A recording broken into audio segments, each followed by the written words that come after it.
go up, and you'll see that chin point toward his shoulder.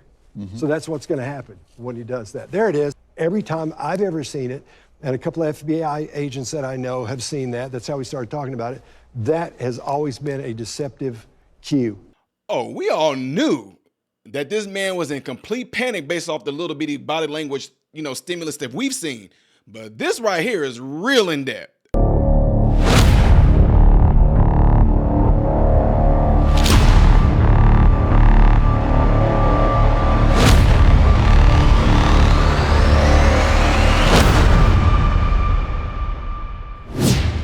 What is going on, everybody? Hope you guys are all doing well. I am Ty Smith, and you're watching my channel, Modern Renaissance Man. I appreciate you taking time out of your day to view my content. Be sure to follow me on all the platforms you see above and below, and also don't forget to hit the like button. That way my content can consistently be circulated to you. If you want me to look at a clip, react to a music video, something like that, yada yada peanut butter, go to patreon.com/Modern Renaissance Man and find out how you can do it there. Last but not least, double check to make sure that you still are subscribed to the channel, all right? Okay, folks, so I don't want to take up too much time, but I do want you guys to see this because this is very fascinating. This took place on Dr. Phil today, the day after the debate, and you have this body analysis expert who is going to point out a bunch of different physical cues that you can see throughout J.D. Vance and Tim Walz to let you know if a person is being deceptive, if they're lying, if they're actually being assertive, what does this body language mean? I think it's very fascinating because these are cues that a lot of us have to do when you're in medicine, but at the same time, not to the extent of what he's doing it there.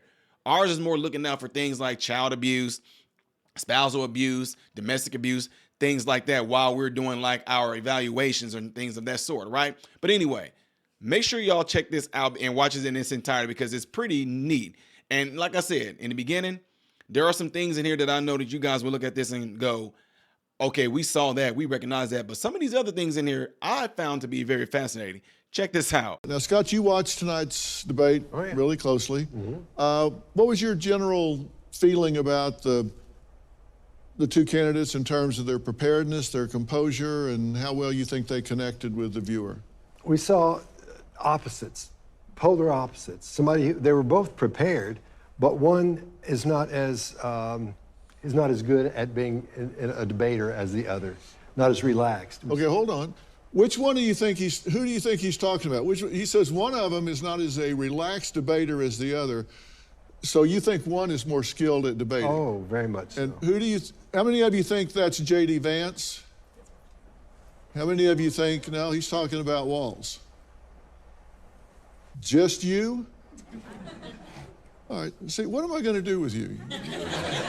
All right, so who was the more experienced and relaxed debater? J.D. Vance. Very smooth movements. His illustrators, when we illustrate, that's how your brain emphasizes specific words and phrases, like I did just then, specific words and phrases. And when he makes his illustrators, they're right on the money, right on time, and when they go away slowly, they're very smooth. Whereas you look at Walz, his are very fast and very, very quick, and his arms stay close to his torso. What's that mean to you? That, to me, when I'm looking at a behavior that is trying to decide if somebody's if they're open or confident, and you see this, that's not good. Okay, because they're tucking in for protection, yes, right? Yes, they're tucking in for protection. They're in here. And Vance has given a lot more interviews than Walz and Harris combined, so maybe he's gotten a little more comfortable under fire. Sure looks it. Sure looks it. Do you think it helped him get his message across? Very much so, especially in a couple of spots we'll talk about. Okay, you want to show us what they are? Yeah. All right, let's go. You want to go over to the screen here? Yeah, let's take a look. All right, show us what you got. All righty. Okay. Let's see what this first... Now, this is Vance, where you say he does come across as confident here. Yes.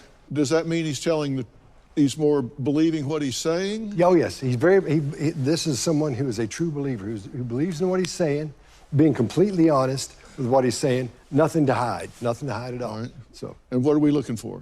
So what we're going to look for, we'll look for the head tilt as this section right in here of his head. We'll look at that, and we'll say, okay, well, what's happening? As he's talking, it looks like he's listening. When we listen, our head tilts a little bit, and that right ear comes forward a little bit.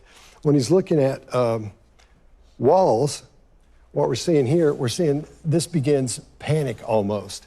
because he doesn't know what to say. See how he backs up there and he's thinking? This is called the grief muscle. Right in that area there, that's a horseshoe style. When your forehead comes together in an upside down horseshoe, that's the grief muscle. He's not sure. Right there it is, right there. Perfect, perfect. So when you say grief muscle, what are you saying that he's saying to himself right now? He's worried. He's a little panicked, and he doesn't know what's going to happen next. He's got the idea of what he wants to say, but he doesn't know exactly what he's going to say. Okay. He has the concept. All right. He's doesn't have it down yet. Okay. So, and his blink rate, because you're always fascinated with blink rate. Let's check out Vance's blink rate compared to Walz's blink rate. All right, is this in clip 2?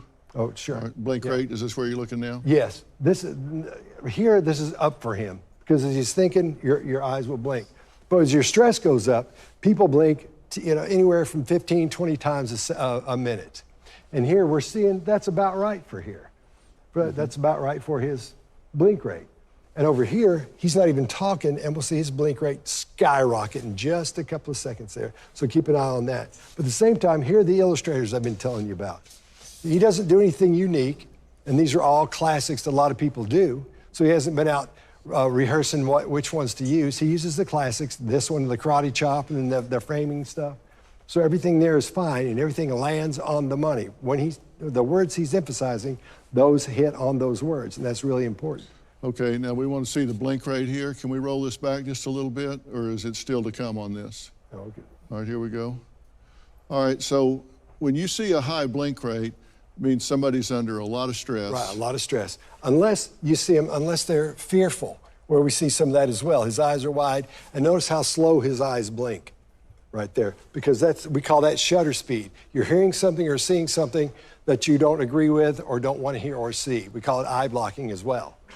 But that's what we're seeing when his eyes blink really, really slowly. So this is fear here. It must be in the clip I'm talking about where his speed up. Yeah, well, no, I see the fear that you're talking about here. Yeah, grief muscle, the whole. Yeah, people think when they're lying, they won't look at you in the eye. Sometimes they just stare at you like a dead trout. So they're afraid to look away. Let's talk about the next one.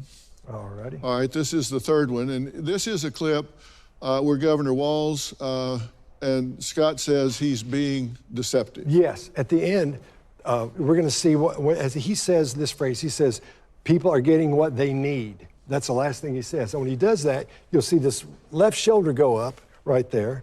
You'll see his left shoulder go up, and you'll see that chin point toward his shoulder. So that's what's going to happen when he does that. There it is, right there. Now, there are no scientific studies that show that means you're being deceptive. There are none. Because when I train law enforcement in the military, I have to tell them from the studies of what I know, so I don't give them some information that might get them killed because I feel like it's something that's important. There are no studies that show that. However, every time I've ever seen it, and a couple of FBI agents that I know have seen that, that's how we started talking about it, that has always been a deceptive cue. They've always been being deceptive when you see that shoulder come up and the chin go toward the shoulder.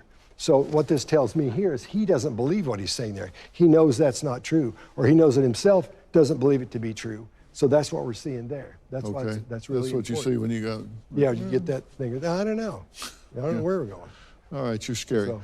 All right, now things got a little heated, and here's an example of Senator Vance taking control of the situation. Show us this clip. This is a masterful taking over the conversation. When the moderators try to stop him. Margaret, but thank you, Senator. We have so much to get to. Margaret, I think it's important because we're going to turn now to the economy. Thank you. Margaret, the rules were that you guys weren't going to fact check, and since you're fact checking me, I think it's important to say what's actually going on. Pay attention to that. All right. Tell us about that. What he did here was masterful, because he took over as they're trying to shut him down. He sticks this up, which is called a regulator. Regulators are what you use when you're trying to control a situation. Slow something down, speed something up, you stay there, you come over this way, you all do this. Those are regulators, because I'm trying to control what's going on. A lot of times when someone starts to, when you're trying to shut somebody down, you'll step up and go, wait, wait. That makes the person, that ramps him up. He does his very slowly. He comes up like this and just sticks his hand up and starts speaking softly, and then gets louder as he goes. Not a lot louder, but loud enough where they can hear him and they know there's no way out of it. And he keeps speaking. And so he took control of the conversation at that point, and they were listening to him. Okay, now the next one is China. Hong Kong, when he's talking about was he in Tiananmen Square or not. Right. And he said, were you there or were you not? Right. And what do you want to look for in that? Oh, I'm going to look for the things that tell us we know he wasn't there. And this, I'll put all my money on this. We're going to see fear, we're going to see panic, we're going to see shame. And the grief muscle as well. So we'll throw, everything's in this one. Sorry. All right, let's take a look and we'll listen. You said you were in Hong Kong during the deadly Tiananmen Square protests in the spring of 1989. But Minnesota Public Radio and other media outlets are reporting that you actually didn't travel to Asia until August of that year. Can you explain that discrepancy? Yeah, well, and to the folks out there who didn't get at the top of this, look, I grew up in small rural Nebraska, town of 400, town that you rode your bike with your buddies till the streetlights come on, and I'm proud of that service. I joined the... Yeah, as that head goes sideways, that's panic. Because he's not sure how he's going to defend this. He knows the question's coming, so he's got something ready, but it's not coming out the way he thought about it. So he's got inner dialogue going on. He's thinking about it. That's why I see that head turn, those eyes get really, really wide. I know what that looks like. That's what's happening there. Yeah, and you see the grief muscle again here. Yes. Oh, yeah, the upside down horseshoe right there. And the rest of this is panic. We see his eyes doing this. That's panic. And this, yeah, I know. And these up here, usually we look at that and we say, oh, that's disgust or whatever. But this is a panic mode. See how his head's coming forward and his chin is up like that? He's trying to get that out as fast as he can. And this is one of the only illustrations we see from him as he's talking. And this is the one that's come out further from his body than anything else because he's trying to make sure I want you to believe me. You got to believe me. That's what we're seeing, the panic here in that. Wide eyes, grief muscle, and everything's far out. Let's finish the clip here. Guard at 17, worked on family farms, and then I used the GI Bill to become a teacher, passionate about it, a young teacher. You said Okay. You know, I spent a lot of time, as I said, in the litigation arena preparing witnesses. And we always prepared witnesses to tell the truth effectively. We never prepared them to lie or spin, just tell the truth effectively. And don't you agree that if someone asks you a question and you want to be persuasive, you should answer the question first and then explain it? Like, were you there last night? Yes.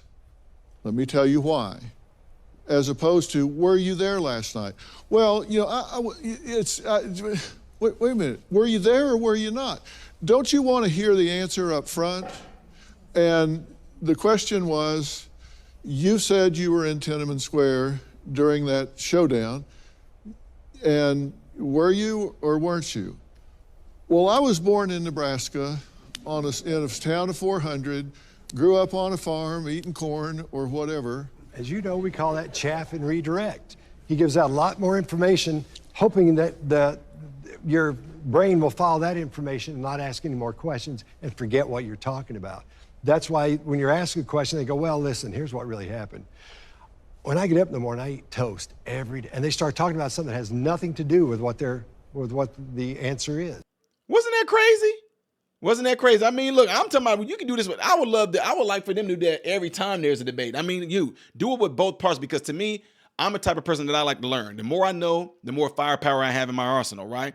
So even when you talk about Trump, like I would like him to explain to me when Trump does that. I mean, I know Trump does it a lot, but I would like to know, like, what is that? You know, it's like, you know, I would like to know that. There's all kinds of people that do different things in body language. We all do it. But just to drive home the point of why we do it, I find it to be very fascinating. So this was just an informative video. It didn't cost you nothing. It wasn't like I'm trying to sit here and do things to bash one person and bashing the other one. I just think it's really fascinating. What do y'all think? Do that right there. If you want to see the next video that I will be doing in chronological order, it's going to be up there. Things that I do on this channel as a variety will be down here. I'm Ty Smith, Modern Renaissance Man, hoping and praying that every last one of you have food, shelter, and clothing, and most of all, I pray every last one of you guys are in great health mentally, physically, emotionally, spiritually. God bless you all through Jesus.